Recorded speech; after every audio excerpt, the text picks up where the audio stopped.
ॐ नमो भगवते वासुदेवाय। ॐ नमो भगवते वासुदेवाय। ॐ नमो भगवते वासुदेवाय। नारायणं नमस्कृत्यं नरं चैव नरोत्तमं देवीं सरस्वतीं व्यासं ततो जयमुदीरयेत्। नष्टप्रायेषु अभद्रेषु नित्यं भागवत सेवया भगवती उत्तम श्लोके भक्तिर्भवति नैष्ठिकी। भगवद गीता अध्याय 2 और श्लोक संख्या है आज 28।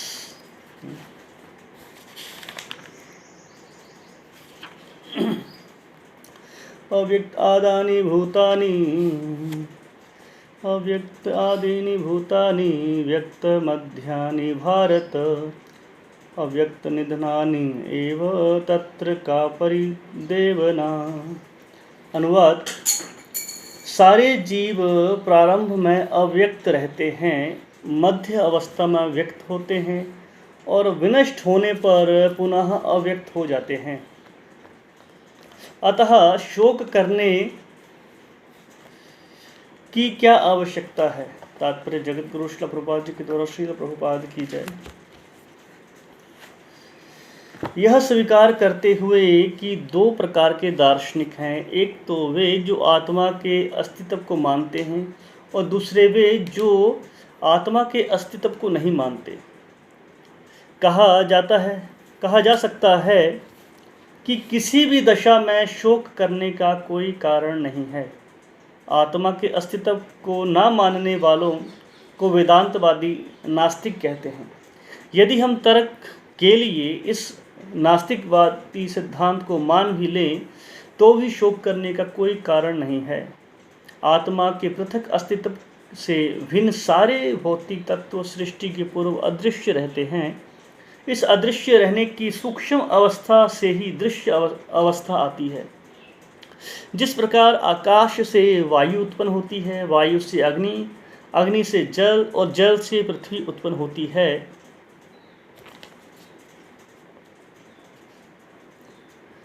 पृथ्वी से अनेक प्रकार के पदार्थ प्रकट होते हैं। यथा एक विशाल गगनचुंबी महल पृथ्वी से ही प्रकट होता है। जब इसे ध्वस्त कर दिया जाता है तो वह अदृश्य हो जाता है और अंततः परमाणु रूप में बना रहता है। शक्ति संरक्षण का नियम बना रहता है, किंतु कालक्रम से वस्तुएं प्रकट तथा अप्रकट होती रहती हैं। अंतर इतना ही है। अतः प्रकट होने व्यक्त या अव्यक्त होने पर शोक करने का कोई कारण नहीं है। यहाँ तक कि अप्रकट अवस्था में भी वस्तुएं समाप्त नहीं होती। प्रारंभिक तथा अंतिम दोनों अवस्थाओं में ही सारे तत्व अप्रकट रहते हैं, केवल मध्य में वे प्रकट होते हैं और इस तरह इससे कोई वास्तविक अंतर नहीं पड़ता। यदि हम भगवद गीता के इस वैदिक निष्कर्ष को मानते हैं कि ये भौतिक शरीर काल क्रम में नाशवान है, अंतवंत इमे देह, किंतु आत्मा शाश्वत है, नित्यस्योक्ता है शरीरिणा, तो हमें ये सदा स्मरण रखना होगा कि यह शरीर वस्त्र परिधान के समान है। अतः वस्त्र परिवर्तन होने पर शोक क्यों। शाश्वत आत्मा की तुलना में भौतिक शरीर का कोई यथार्थ अस्तित्व नहीं होता। यह स्वप्न के समान है। स्वप्न में हम आकाश में उड़ते या राजा की भांति रथ पर आरूढ़ हो सकते हैं, किंतु जागने पर देखते हैं कि ना तो हम आकाश में हैं ना रथ पर। वैदिक ज्ञान आत्म साक्षात्कार को भौतिक शरीर के अन्य अस्तित्व के आधार पर प्रोत्साहन देता है। अतः चाहे हम आत्मा के अस्तित्व को माने या ना माने, शरीर नाश के लिए शोक करने का कोई कारण नहीं है। ओम अज्ञानतिमिरान्धस्य ज्ञानञ्जन शलाकया चक्षुरुन्मिलितं येन तस्मै श्रीगुरुवे नमः। श्रीचैतन्यमनोभीष्टं स्थापितं येन भूतले स्वयं रूपकदा मह्यं ददाति स्वपदान्तिकम्।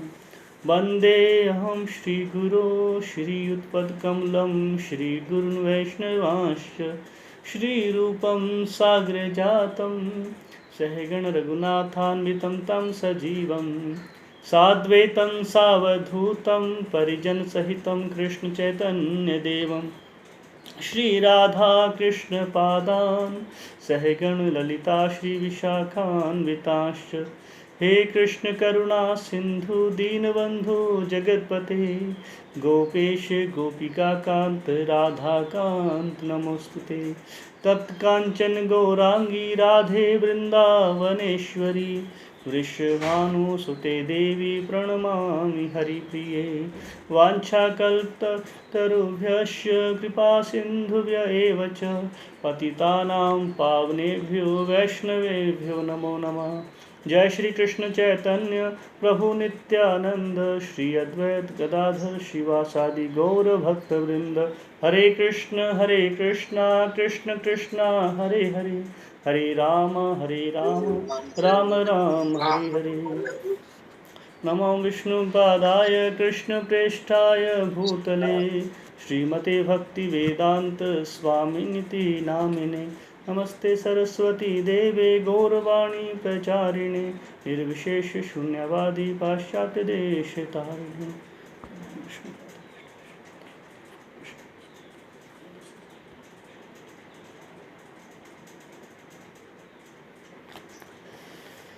हरे कृष्णा।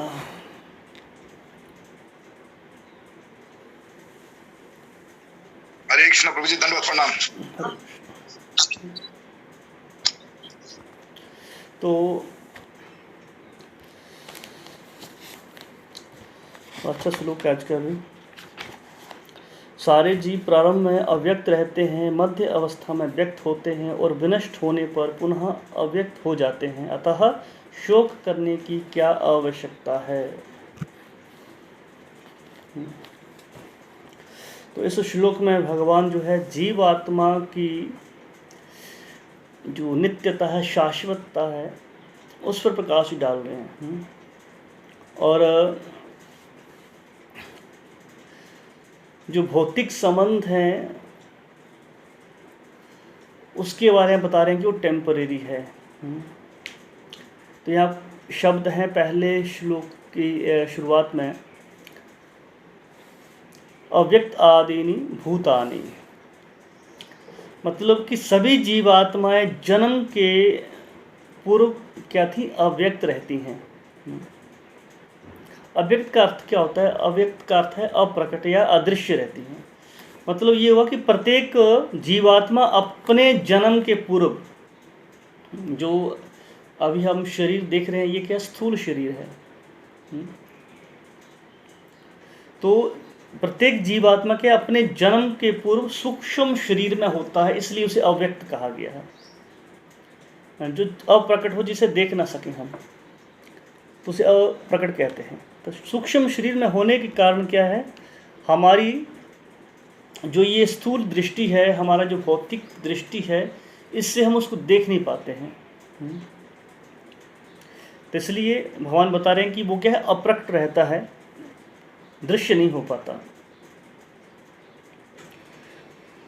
तो भगवान का कहना है यहाँ पे कि प्रत्येक जीवात्मा अपने जन्म के पूर्व विद्यमान था, ऐसा नहीं था, हम उसे देख नहीं पा रहे हैं।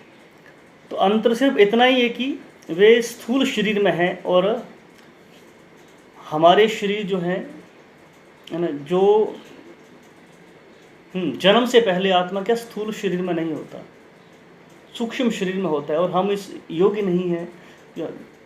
गीता में बताया है, जिसे हम पढ़ते आ रहे हैं, उदाहरण दिए कठोपनिषद का, श्वेताश्वतर उपनिषद का उदाहरण दिया कि आत्मा बहुत छोटे साइज में है ना, बाल की जो अग्रभाग है उसका 10,000वां हिस्सा, तो इतना छोटा होने के कारण क्या है, आत्मा को हम देख नहीं सकते, तो उसे अप्रकट कहा गया। इसलिए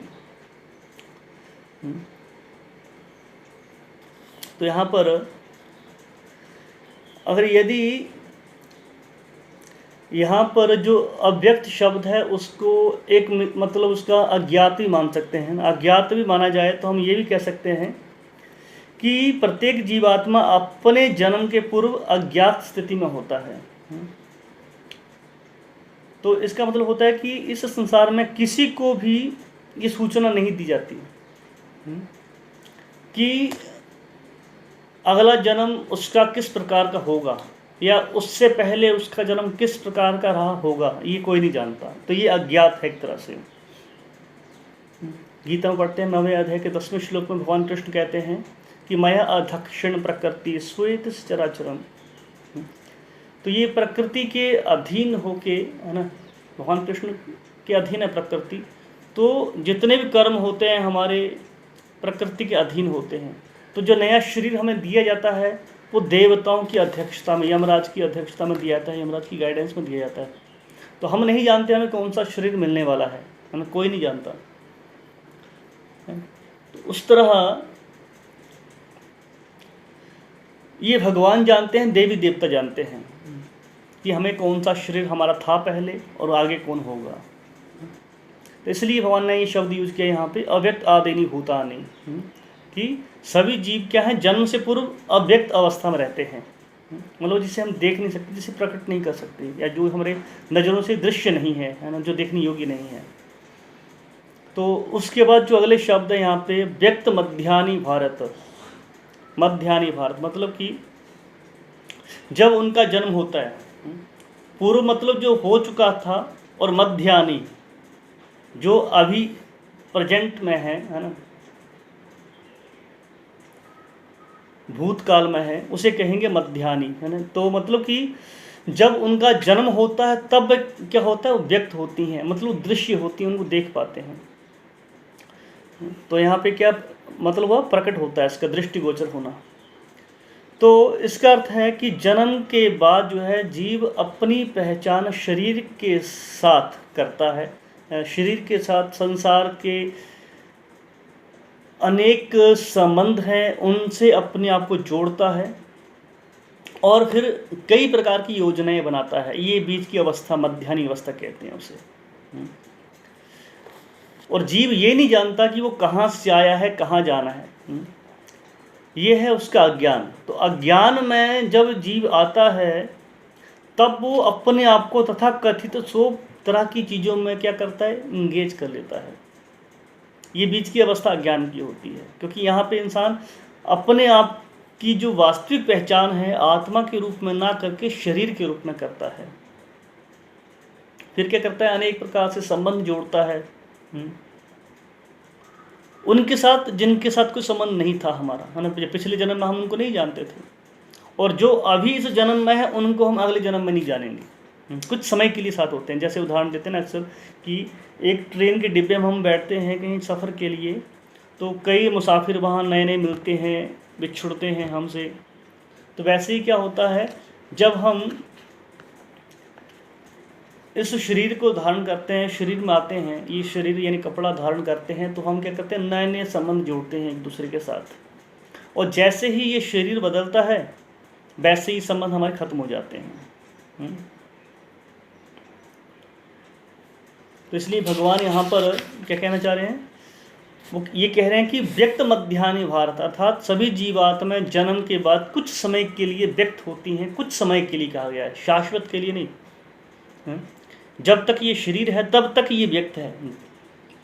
इस स्थूल शरीर के रूप में हम देख पा रहे हैं, क्योंकि जो आत्मा बहुत सूक्ष्म है। जैसे अक्सर एक उदाहरण दिया जाता है कि जब किसी व्यक्ति की मृत्यु होती है तो उस समय हम अगर कोई विलाप करता है उसके लिए, तो विलाप किसके लिए कर रहा है, शरीर के लिए करता है या आत्मा के लिए?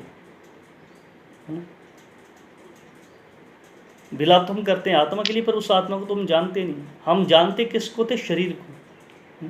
तो भगवान यहाँ कहना चाह रहे हैं कि जिसे तुम जानते ही नहीं, क्योंकि तुम तो शरीर को जानते हो, शरीर सामने है, व्यक्त है, दृष्टि में है, देखने की योग्य है, तो हम इस शरीर को देख पा रहे हैं। आत्मा को तुम जानते ही नहीं, आत्मा को जानते ही नहीं तो तुम्हें शोक करने की जरूरत नहीं है। तो अब अगले शब्द है इसमें श्लोक में, वो क्या है, अव्यक्त, क्या है, अव्यक्त निधनानि एव। अव्यक्त निधनानि मतलब इसका अर्थ ये हुआ कि सभी जीवात्माएं जो है मृत्यु के बाद अव्यक्त हो जाती हैं। मतलब इसका क्या है, इसका मतलब ये है कि जब जीवात्मा शरीर की मृत्यु के पश्चात क्या होता है, सूक्ष्म शरीर धारण करता है, मन बुद्धि अहंकार का। स्थूल शरीर क्या व्यक्त है, दृष्टिगोचर है, जिसे हम देख पा रहे हैं, और सूक्ष्म शरीर क्या अदृश्य है, जिसको हम देख नहीं पा रहे हैं।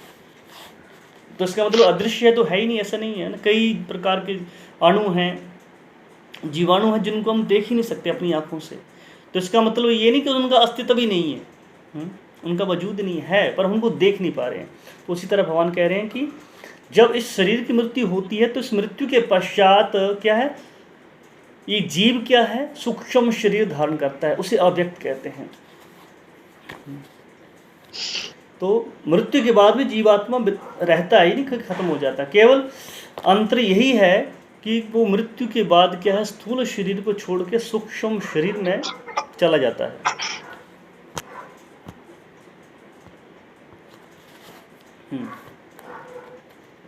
इसलिए हम उसे देख नहीं पाते हैं। तो यहाँ पर देखा जाए तो बड़ा एक आश्चर्य की बात है यहाँ पे कि जो लोग हैं, हम जब एक दूसरे को जीवन में इस भौतिक शरीर में आते हैं, इस शरीर को धारण करते हैं, तो हम हर तरह से सुखी होने का प्रयास करते हैं, नई नई योजनाएं बनाते हैं, जबकि देखते हैं हम लोग कि प्रतिदिन जो है रोज लोग जो है मृत्यु को प्राप्त हो रहे हैं ना, कितने लोग मर रहे हैं। और मृत्यु के बाद उनकी क्या गति है ये कोई नहीं जानता। आप देखते हैं महाभारत में जब युधिष्ठिर महाराज से यक्ष ने प्रश्न पूछे थे, तो उन्होंने पूछा कि सबसे बड़ा आश्चर्य क्या है। तो उन्होंने युधिष्ठिर महाराज कहते हैं सबसे बड़ा आश्चर्य ये है कि दुनिया रोज देखती है, लोग रोज देखते हैं कि लोग मर रहे हैं, और उसके बावजूद भी इंसान इतना निश्चिंत रहता है, वो ये सोचता है कि मैं नहीं मरूंगा। सबसे बड़ा कहते हैं आश्चर्य की चीज़ ये है, सामने दिख रहा है इंसान मर रहे हैं, पर उनको एहसास नहीं मैं मर रहा हूँ, तो निश्चिंत है इंसान। तो ये कहते हैं ये है सबसे बड़ा आश्चर्य। तो मृत्यु के बाद ये सारे सुख खत्म हो जाते हैं ना। सुख जो है शरीर के साथ ही है, कोई टेम्परेरी है। इस सुख को प्राप्त करने के लिए कितने दुख झेलने पड़ते हैं इंसान को ना। उदाहरण दिया जाता है ऊंट का, कि ऊंट जो है कंटीली झाड़ियाँ खाता है, और उन कंटीली झाड़ी को खाने से उसके मुंह में खून आता है, रक्त आता है, और जब उस रक्त से सना हुआ घास खाता है उसको बड़ा एंजॉय करता है वो, कि हाँ बड़ा टेस्टी घास है, पर वो ये नहीं जानता कि मेरा ही खुद का खून है।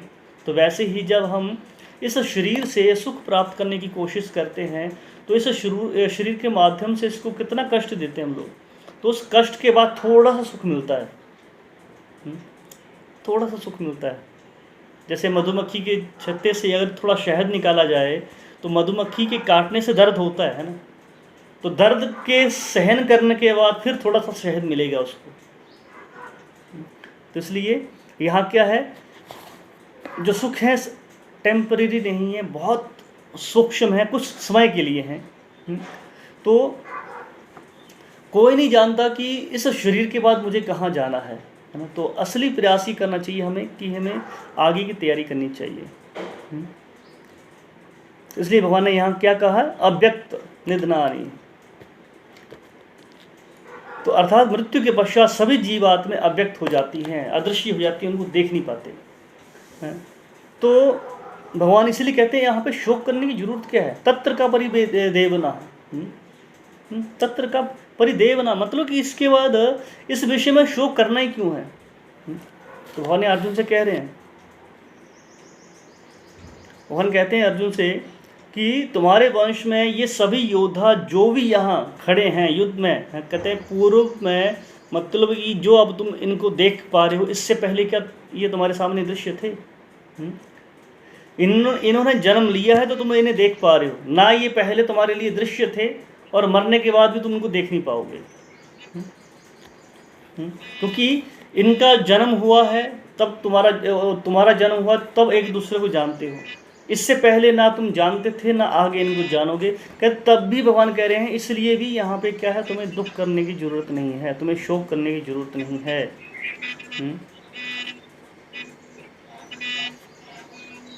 तो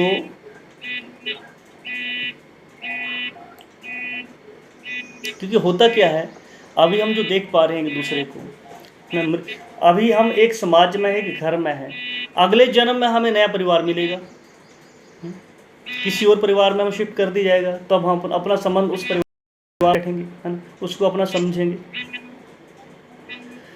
तो उसी तरह भगवान यहाँ कह रहे हैं कि जब ये मारे जाएंगे युद्ध में, तो अभी तो तुम इनसे जान पहचान अपनी बता रहे कि मेरी जान पहचान क्या, मेरे मामा है, मेरे ताया हैं, मेरे रिश्तेदार हैं सारे। जब इनकी मृत्यु होगी तो मृत्यु के बाद तो ये तुम्हारी जान पहचान के रहेंगे नहीं, किसी और शरीर में, किसी और घर में चले जाएंगे। तो इसलिए अर्जुन से कह रहे हैं कि तुम्हें शोक करने की जरूरत नहीं है। तो भगवान एक इशारा कर रहे हैं यहाँ पे, तो शोक करना किस चीज़ के लिए है ना? शोक करने का विषय क्या होना चाहिए? तो शोक करने का विषय होना चाहिए, हम भागवत में पढ़ते हैं 5वें स्कंद में, श्रीमद् भागवत के 5वें स्कंद में महाराज प्रियव्रत का वर्णन आता है। प्रियव्रत महाराज इतने महान थे कि उन्होंने सब छोड़ छाड़ के संन्यास ले लिया था। संन्यास लिया, पर किसी कारणवश उनको वापस आना पड़ा ब्रह्मा जी के कहने से, क्योंकि मनु के पुत्र थे प्रियव्रत। तो महाराज मनु ने रिक्वेस्ट करी ब्रह्मा से, नारद मुनि के उनके गुरु थे प्रियव्रत के, तो नारद मुनि के कहने से वो सन्यासी बन गए थे, घर बार छोड़ के तपस्या करने लगे थे। पर किसी न किसी तरह उनको मनवा के, ब्रह्मा जी के द्वारा कहलवा के वापस वो गृहस्थ आश्रम में आए। तो बड़ा दुख करते हैं, कहते हैं मैं कितना सब त्याग के, घर बार छोड़ के मैं भगवान के भजन में लगा हुआ था, पर वापस मुझे यहाँ पे इस नरक में आना पड़ा है। वो इस बात का दुख कर रहे हैं। भागवतम के 5वें स्कंद में हम एक और देखते हैं महाराज भरत के बारे में। महाराज भरत जो ऋषभदेव के पुत्र हैं, भगवान ऋषभदेव के पुत्र, तो भरत महाराज भी दुख कर रहे हैं, शोक कर रहे हैं। किस बात के लिए शोक कर रहे हैं?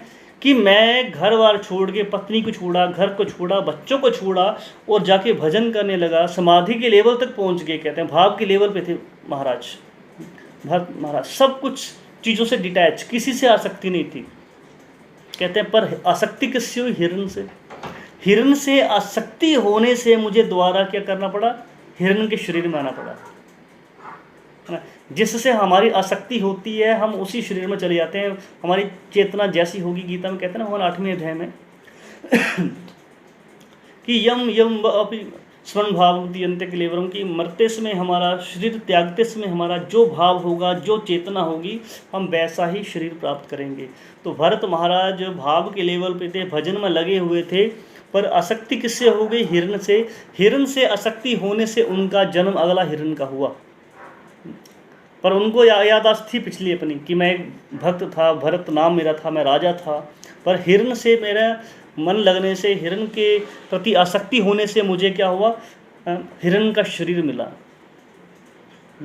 तो बड़ा दुख हुआ। कहता मैं एक हिरण से आसक्ति होने से मैं भक्ति से नीचे गिर गया, कहते हैं अपनी साधना से नीचे गिर गया। तो उनको इस बात का बड़ा शोक था, उनको बड़ा दुख था। तो हमें भरत महाराज से शिक्षा लेनी चाहिए कि हमें भगवान की भक्ति को छोड़ के, श्रवण को छोड़ के, कीर्तन को छोड़ के अपनी सो काल इन चीज़ों में अपने आप को ज़्यादा इंगेज नहीं करना चाहिए, है। क्योंकि भरत महाराज की कमी क्या रही? उनकी कमी ये रही थी, उन्होंने भजन छोड़ दिया था। उन्होंने पूजा पाठ छोड़ के, भगवान का नाम जप छोड़ के सिर्फ हिरण की सेवा में लग गए थे। वो न समाज सेवा, जो हम कहते हैं कि नर सेवा ही नारायण सेवा है, तो नर सेवा नारायण सेवा का नतीजा भुगतना पड़ा भरत महाराज को। कहते हैं कि जीवों की सेवा करो तो भगवान की सेवा हो जाती है। ये यहाँ बिल्कुल गलत साबित होता है ये। और नारायण की सेवा छोड़ के जीव सेवा में लग गया, इसके चलते उसको क्या हुआ? उस जानवर का शरीर लेना पड़ा, जानवर का शरीर लेना पड़ा। नारायण ये सोच के, जो नर सेवा नारायण सेवा सोचते हैं, तो उनकी गति ऐसी होती है बाद में। नर सेवा नारायण सेवा कभी बराबर नहीं हो पाती। नर सेवा करनी है, जीव सेवा करनी है हमें भी, पर नारायण सेवा नहीं छोड़नी चाहिए। और नर सेवा को नारायण सेवा के बराबर कभी नहीं मानना चाहिए। ये मायावादी सिद्धांत है। जो मायावादी लोग होते हैं वो कहते हैं ऐसी बात। पर कुछ परिस्थितियां होती हैं जिसमें देखा जाता है कि मृत्यु के बाद भी इंसान एक दूसरे को भूलता नहीं है। अगर किसी की मृत्यु हो भी जाए तो भी परिवार से उसका संबंध बना रहता है, वैसा का वैसा ही। इसका उदाहरण है पांडु महाराज।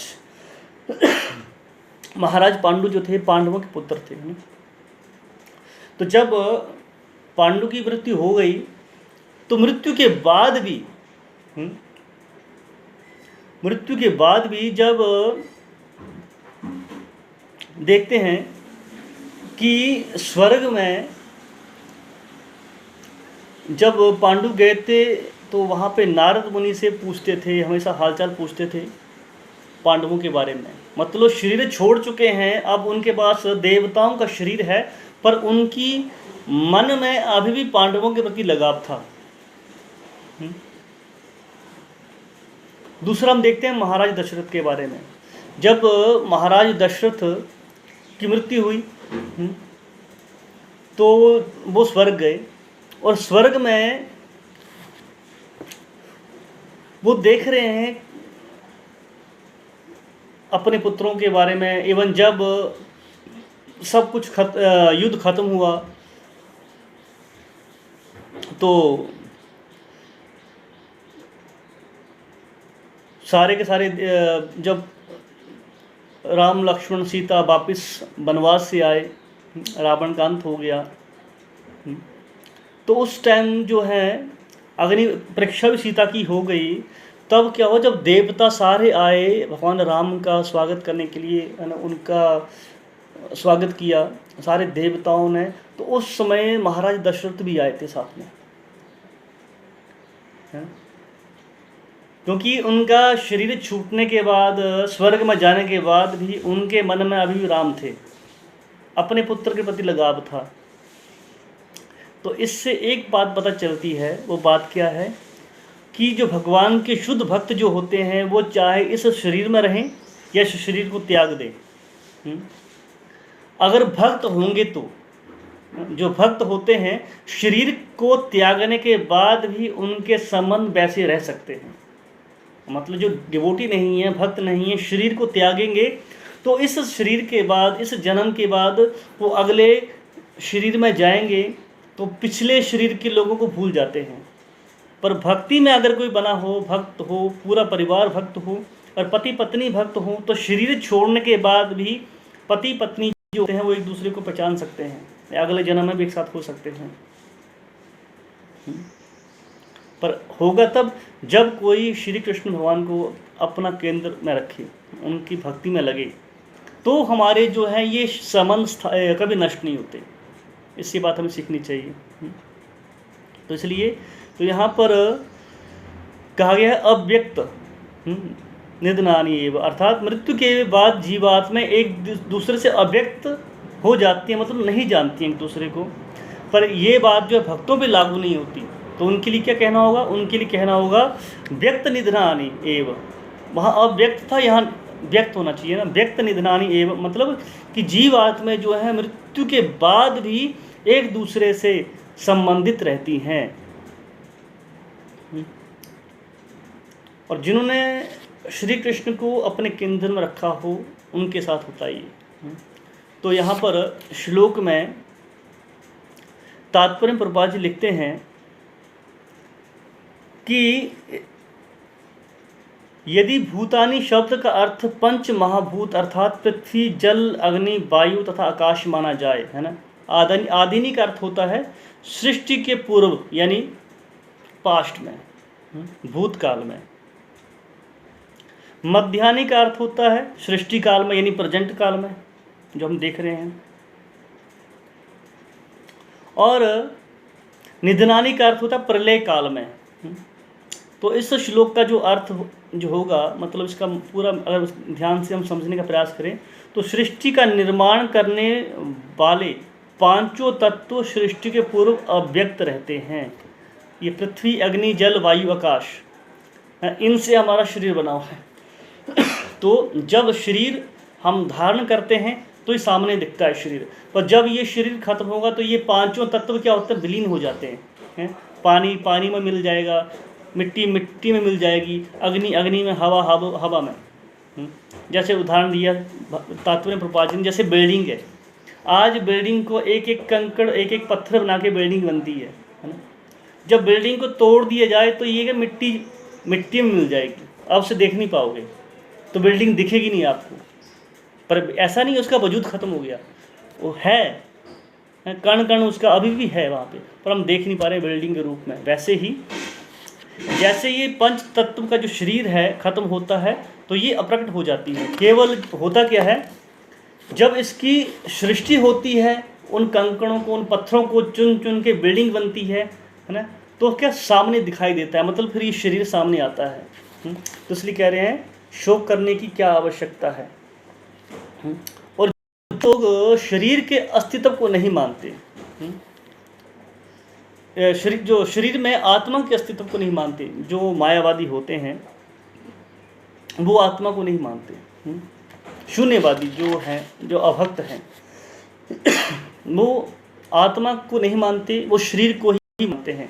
तो अगर उनकी दृष्टि से भी देखा जाए, प्रपात जी कहते हैं, उनकी दृष्टि का अगर उनको मान भी लिया जाए कि आत्मा नहीं है, कहते तब भी दुख करने की बात क्या है, कहते हैं शोक करने की बात ही नहीं है।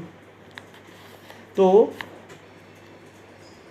यहाँ पे एक शब्द आया है भारत, क्या कहते हैं, यहाँ पे शब्द है व्यक्त मध्यानि भारत। तो भगवान कृष्ण यहाँ पे अर्जुन को भारत कह के बता रहे हैं।